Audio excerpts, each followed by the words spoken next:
Okay, hey everyone, Amber Walsh here. I just finished PolyFamily and I want to give you my thoughts.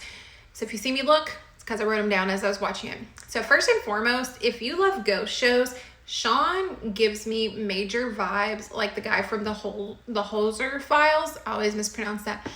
I just had to get that off my chest before we dive in. So baby Quentin is here. His birth was a C-section and I was honestly surprised that all three parents were allowed to be in the delivery room. It felt a little crowded if I was the one giving birth, but also sweet and symbolic. But I want to cue the Hamilton's soundtrack and go, the room where it happens. And we can talk about how gorgeous that baby is? That's what I was going with. That baby is so cute. He is 9 pounds of chunky cuteness and none of that wrinkly, like fresh out of the womb look that some newborns have. So I really appreciate the fact that they hyphenated the last name for baby Q and the last two. It really shows how committed they are to parenting equally, but it did make me wonder, do the older two kids have hyphenated names too, or did they stick with the originals? Just curious. That brought up the long-term goal of all being legally recognized as parents, which is admirable. But realistically, I think that's going to be hard to navigate unless they can make a detailed legal arrangements like wills or guardianship agreements. But that's just food for thought. I don't think our legal system is necessarily going to recognize polyamorous relationships anytime soon. So on the feeding front, the classic breastfeeding versus bottle conversation. I was a breastfeeding mama myself, but I stand by fed is best. Alicia suggests like helping Taya with breastfeeding by possibly even nursing herself.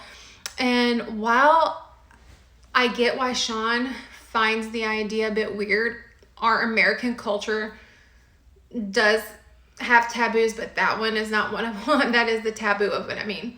But it's not unheard of elsewhere. Think donor milk or wet nurses. Honestly, if it works for them and everyone's on board, who cares? As long as the baby gets fed. So Taya, true to form, was totally chill with this idea.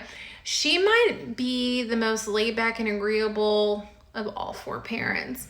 That said, if she's struggling with milk production, why hasn't she seen a lactation consultant yet? It's strange that it didn't come up in the show, but Alicia going to see a lactation consultant did. Also, I'm going to shout out baby Quentin for delivering a fart so epic, I nearly cried laughing. Breastfed baby gas is a whole thing. So later, Alicia had mentioned that the kids tend to bond more with their birthing mom.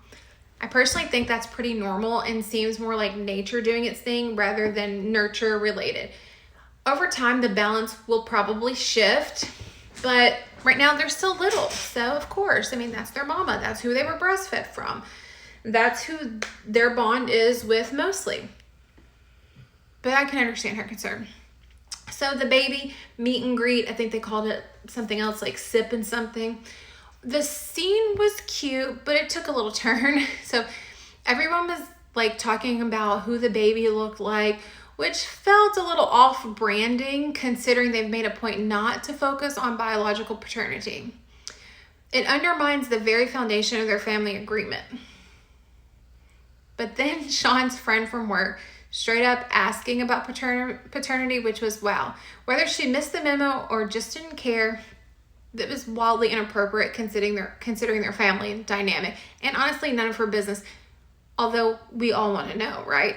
So I get it. Curiosity killed the cat. So then the blood test results dropped. I totally get why Sean was upset. They agreed not to find out. And now the info's out there. But let's be real. I don't think Tyler was intentionally trying to uncover paternity. He probably just repeated what the doctor said without thinking it through. Perhaps that's my own ignorance there. But still, Sean's reaction felt a bit over the top. Holding grudges over this and the grounding incident before. At some point, you have to remember what you signed up for. You know, taking out Tyler during a dodgeball game, not cool, man, not cool. You're a grown-up, you signed up for this. So that cliffhanger about Sean and Tyler going to dinner alone next week. I think things are about to get really interesting. So anyhow, I can't wait to hear what your thoughts were on this episode. I want you to comment below. Let's have a chat. Have a good one.